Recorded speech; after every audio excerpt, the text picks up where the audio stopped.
Kapal selam merupakan salah satu alutsista yang paling sulit untuk dideteksi. Sejak kemunculannya hingga saat ini, kapal selam menjadi sosok paling menakutkan di lautan. Bersembunyi di kedalaman lautan, kapal selam mengintai, menunggu, dan pada saat yang tepat menyerang kapal permukaan tanpa disadari. Kapal selam mampu menenggelamkan kapal yang jauh lebih besar.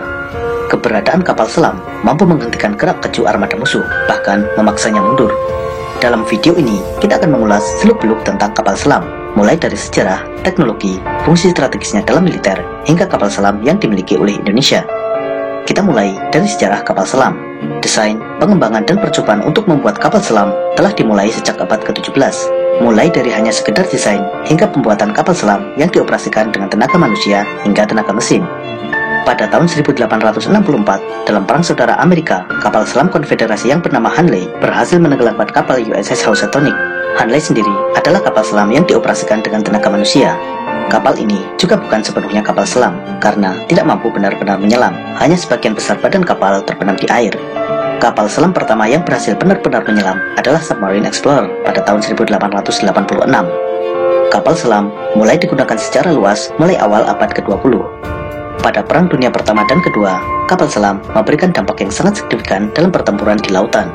Jerman menggunakan kapal selam yang diberi nama Unterseeboot, yang berarti underwater boat, disingkat U-boat, atau dalam bahasa Inggris dilafalkan U-boat.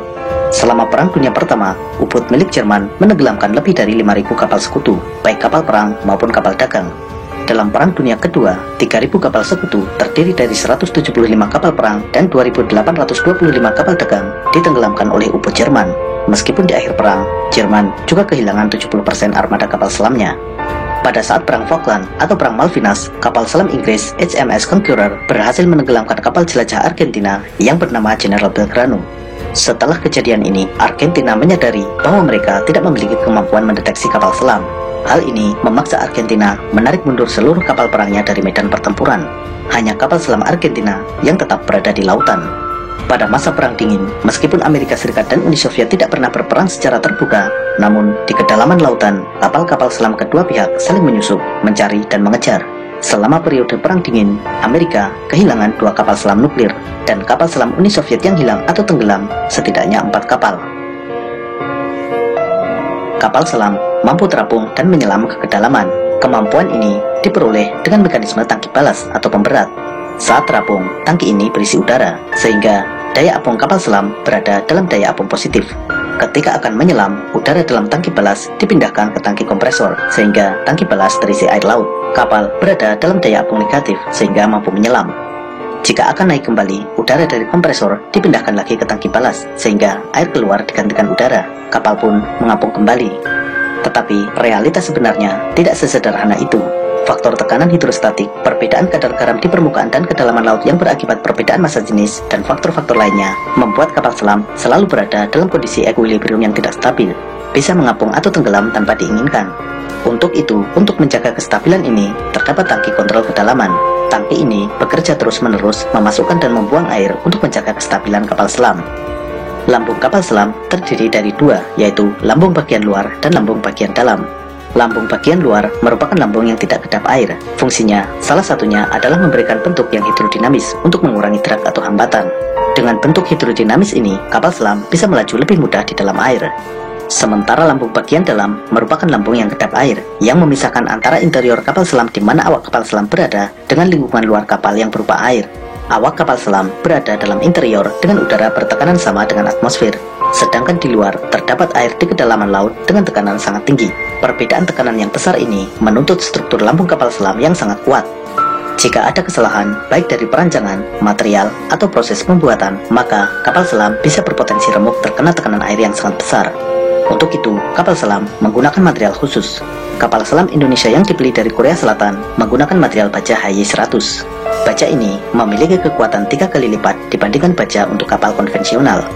Untuk memaksimalkan kekuatan agar tekanan merata, lambung bagian dalam kapal selam harus memiliki penampang berbentuk lingkaran sempurna. Pembuatan kapal selam kelas Cangpuku dengan diameter 6,3 meter, penampangnya berbentuk lingkaran dengan toleransi error maksimal 0,2 mm. Hal ini membutuhkan teknologi manufaktur yang sangat presisi. Untuk itu, pembelian kapal selam oleh Indonesia salah satunya adalah dalam rangka memperoleh transfer teknologi pembuatan kapal selam. Saat ini, ada dua tipe utama kapal selam yang digunakan oleh militer, yaitu kapal selam diesel elektrik dan kapal selam nuklir. Kapal selam nuklir menggunakan reaktor nuklir sebagai sumber tenaga penggerak. Reaktor nuklir ini memanaskan air dan merubahnya menjadi uap bertekanan tinggi. Tekanan uap ini menggerakkan turbin uap. Putaran turbin uap bisa digunakan secara langsung untuk memutar baling-baling kapal, juga digunakan untuk memutar generator sehingga menghasilkan listrik. Bahan bakar reaktor nuklir dapat digunakan secara terus-menerus 20-30 tahun. Oksigen dan air bersih dapat dihasilkan dari pemrosesan air laut. Oksigen dihasilkan dengan proses elektrolisis yang memisahkan oksigen dan hidrogen dari molekul air. Sedangkan air tawar diperoleh melalui pemrosesan air laut dengan reverse osmosis. Satu-satunya yang membatasi durasi menyelam kapal selam nuklir adalah suplai bahan makanan.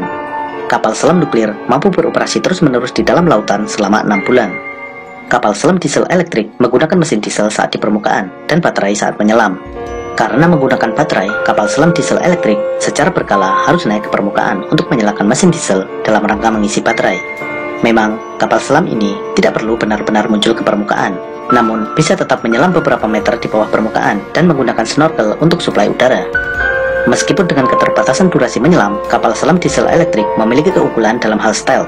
Ketika menyelam dan beroperasi dengan tenaga baterai, kapal selam ini sangat senyap. Ini berbeda dengan kapal selam nuklir, di mana saat menyelam, pompa pendingin reaktor dan mesin turbin uap menghasilkan suara yang sangat berisik, sehingga kapal selam diesel elektrik jauh lebih sulit dideteksi daripada kapal selam nuklir. Di kedalaman samudera, tidak memungkinkan untuk melihat secara visual. Untuk itu, kapal selam dilengkapi dengan berbagai sensor sebagai inderanya.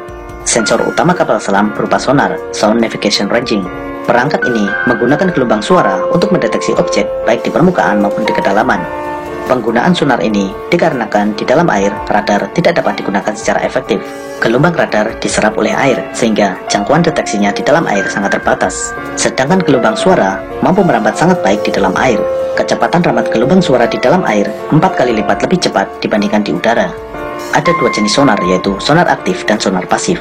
Sonar aktif memancarkan gelombang suara. Gelombang suara ini dipantulkan oleh objek lain. Pantulan gelombang suara ini kemudian ditangkap kembali oleh sensor pada kapal selam. Jeda waktu antara gelombang suara dipancarkan dan diterima digunakan untuk menghitung jarak objek tersebut. Frekuensi suara yang dipancarkan oleh sonar aktif umumnya adalah frekuensi suara yang dapat didengar manusia, dan suara ini sangat keras. Para penyelam yang kebetulan bertemu dengan kapal selam merasakan suara sonar ini menyakitkan telinga mereka. Sedangkan sonar pasif tidak memancarkan apapun. Sonar pasif ini mendengarkan suara yang dihasilkan oleh objek-objek di lautan. Sumber suara ini misalnya berasal dari getaran mesin kapal, riak air dari gerakan kapal, hingga suara kru kapal maupun kapal selam. Kapal selam modern dilengkapi dengan beberapa sonar sekaligus untuk mendeteksi objek yang berbeda. Sonar utama merupakan sonar panoramik. Sonar ini mendeteksi objek-objek di luar kapal selam. Kemudian, sonar pendeteksi ranjau untuk mendeteksi adanya ranjau laut yang dipasang oleh musuh, sehingga kapal selam dapat menghindar dari melewati area yang dipasangi ranjau laut. Active Ranging Sonar merupakan sonar aktif yang memancarkan gelombang suara untuk mendeteksi objek di lautan, utamanya kapal musuh sebagai target. Ship Noise Measurement yang mengukur kebisingan dari kapal selam itu sendiri. Kapal selam yang terlalu bising berpotensi dideteksi oleh musuh. Passive Ranging Sonar yang mengukur jarak ke target. Flank Array Sonar untuk mendeteksi target dengan frekuensi rendah pada jarak menengah. Intercept Passive Sonar mendeteksi gelombang sonar yang dipancarkan oleh musuh dan mendeteksi posisi sumber sonar tersebut. Thought Array Sonar yang mendeteksi target jarak jauh. Persenjataan utama kapal selam adalah torpedo. Torpedo ini digunakan untuk menyerang baik kapal permukaan maupun kapal selam musuh. Torpedo diluncurkan dari kapal selam dan bergerak mencari sasaran. Ada jenis torpedo yang dikendalikan dari kapal selam maupun torpedo dengan sistem fire and forget yang dilengkapi dengan perangkat sonar. Ada pula gabungan keduanya. Saat diluncurkan, torpedo terus-menerus dikendalikan oleh sistem pada kapal selam. Antara kapal selam dan torpedo yang ditembakkan dihubungkan dengan kabel. Kabel ini bisa berupa kabel tembaga maupun kabel fiber optik. Ketika torpedo sudah mendekati sasaran, kabel ini dilepas dan torpedo menuju sasaran dengan sensor sonar pada torpedo tersebut. Ledakan torpedo memberikan dampak kerusakan yang jauh lebih besar daripada rudal permukaan. Karena meledak di dalam air, gelombang kejut ledakan torpedo menghasilkan efek yang bernama bubble jet effect. Torpedo yang meledak di bagian tengah kapal mampu mengakibatkan lambung kapal terbelah dan kapal patah menjadi dua bagian. Selain torpedo, kapal selam juga dapat digunakan untuk membawa peluru kendali, baik rudal balistik maupun rudal jelajah. Amerika menggunakan kapal selam sebagai salah satu elemen dari triad nuklir, 3 wahana untuk membawa dan mengirimkan senjata nuklir. Ketiganya adalah rudal balistik antar benua, pesawat pembom strategis, dan kapal selam. Selain untuk peperangan laut dan peluncur peluru kendali, kapal selam juga digunakan sebagai sarana infiltrasi dengan membawa personil pasukan khusus untuk menyusup ke wilayah musuh. Karena perannya yang sangat strategis, Indonesia sebagai negara kepulauan mutlak membutuhkan armada kapal selam untuk menjaga kedaulatan perairan Nusantara. Pada era tahun 60-an, dalam mendukung operasi Trikora, Indonesia memiliki hingga 12 unit kapal selam operasional, ditambah 2 unit sebagai persediaan suku cadang. Kapal perang Indonesia memiliki aturan tersendiri dalam penomoran dan penamaannya. Untuk kapal selam diberi nomor dengan awalan angka 4 dan namanya diambil dari nama senjata dalam cerita pewayangan. 12 unit kapal selam yang dimiliki Indonesia pada masa Orde Lama diberi nama KRI Cakra, Nanggala, Nagabanda, Trisula, Nagarangsang, Candrasa, Alugoro, Cumandani, Wijayadanu, Pasopati, Indrajala, dan Bramastra. Kapal-kapal ini merupakan kapal selam kelas Whiskey buatan Uni Soviet. Meregangnya hubungan Indonesia dengan Uni Soviet setelah tahun 1965 membuat kapal selam ini kesulitan suku cadang dan akhirnya dipensiunkan tahun 1970. Indonesia pun mengalami kekosongan armada kapal selam. Pada tahun 1997, Indonesia memesan 2 kapal selam. Kapal selam tersebut merupakan tipe 209-1300 buatan Howaldtswerke dari Jerman. Kapal selam pesanan Indonesia tersebut akhirnya selesai dalam 4 tahun dan diluncurkan pada tahun 1981. Selama puluhan tahun, Indonesia hanya mengoperasikan 2 unit kapal selam tersebut. Baru pada tahun 2011, Indonesia melakukan penambahan inventaris kapal selamnya dengan menandatangani kontrak pembelian kapal selam sebanyak 3 unit dari Korea Selatan. Kapal selam ini dibuat oleh Daewoo Shipbuilding and Marine Engineering atau DSME. Kapal selam pertama selesai dikerjakan tahun 2015, diluncurkan tahun 2016, dan resmi bertugas di TNI Angkatan Laut mulai 2 Agustus 2017. Kapal ini diberi nama KRI Nagapasa dengan nomor lambung 403. Kapal selam Indonesia yang dibeli dari Korea Selatan tersebut masih satu keluarga dengan kapal selam pengadaan tahun 77, yaitu tipe 209 buatan Jerman. Hanya saja, yang ini adalah tipe 209-1400, sedangkan kapal selam kelas Cakra adalah tipe 209-1300. Indonesia membeli kapal selam kelas Changpuku yang telah ditingkatkan kemampuannya atau Improved Changpuku dan kemudian dikenal sebagai kapal selam kelas Nagapasa. Kapal selam kelas Nagapasa merupakan kapal kelas Changpuku yang telah dikembangkan dengan penambahan beberapa perangkat. Perangkat yang ditambahkan pada kapal selam kelas Nagapasa diantaranya perangkat sonar GSU-90. Sonar buatan Atlas Elektronik ini merupakan sonar aktif dan pasif yang terintegrasi, juga memiliki kemampuan tracking sasaran secara otomatis. Perangkat lain yang disematkan adalah RISM atau Radar Electronic Support Measurement yang bernama Pegaso buatan Indra Sistema dari Spanyol. Kapal selam ini menggunakan periskop buatan Hensoldt dari Jerman, terdiri dari periskop 0400 dan perangkat optikal elektronik OMS 100. Untuk mengecoh torpedo lawan, kapal selam kelas Nagapasa menggunakan pengecoh torpedo Suka buatan Aselsan dari Turki. Untuk persenjataan, kapal selam ini dilengkapi dengan peluncur torpedo berdiameter 53 cm. Peluncur torpedo ini bisa meluncurkan torpedo 53 cm atau 21 inch, semisal torpedo Black Shark atau IGSUT-264. Torpedo yang sudah dipasang adalah torpedo Black Shark buatan Italia. Kapal selam ini juga dapat membawa rudal anti kapal permukaan, semisal rudal Harpoon. Dalam pembelian kapal selam dari Korea ini juga terdapat proses alih teknologi. Pada proses pembuatan kapal selam KRI Nagapasa 403 dan KRI Arda Dedali 404, teknisi dari PT PAL dikirim ke Korea untuk mempelajari dan ikut dalam proses pembuatan kapal selam tersebut. Pembuatan KRI Alugoro, modul kapal selam dibuat di Korea Selatan dengan tetap melibatkan teknisi dari Indonesia. Kemudian, modul-modul tersebut dikirimkan untuk dirakit di Indonesia di PT PAL. Setelah 3 unit kapal selam rampung, Indonesia memesan 3 kapal selam lagi dari Korea Selatan. Dalam kontrak pengadaan tahap 2, untuk kapal pertama terdiri dari 6 modul, 4 modul dibuat di Korea dan 2 dibuat di Indonesia. Kemudian, modul-modul tersebut akan dirakit di Korea. Kapal kedua, Indonesia akan membuat 4 modul dan Korea 2 modul. Lalu, modul-modul ini akan dirakit di Korea. Sedangkan untuk kapal selam ketiga, seluruh modul akan dibuat di PT PAL Indonesia. Lalu, proses perakitan juga dilaksanakan di PT PAL. Sehingga nantinya kapal ketiga ini akan dibuat di Indonesia secara keseluruhan. Pengadaan 3 kapal selam batch kedua ini direncanakan akan selesai tahun 2026. Artinya, pada tahun 2026, Indonesia akan mengoperasikan 8 unit kapal selam. Saat ini, Indonesia memiliki 5 unit kapal selam, terdiri dari 2 unit kelas Cakra, yaitu KRI Cakra 401 dan KRI Nanggala 402.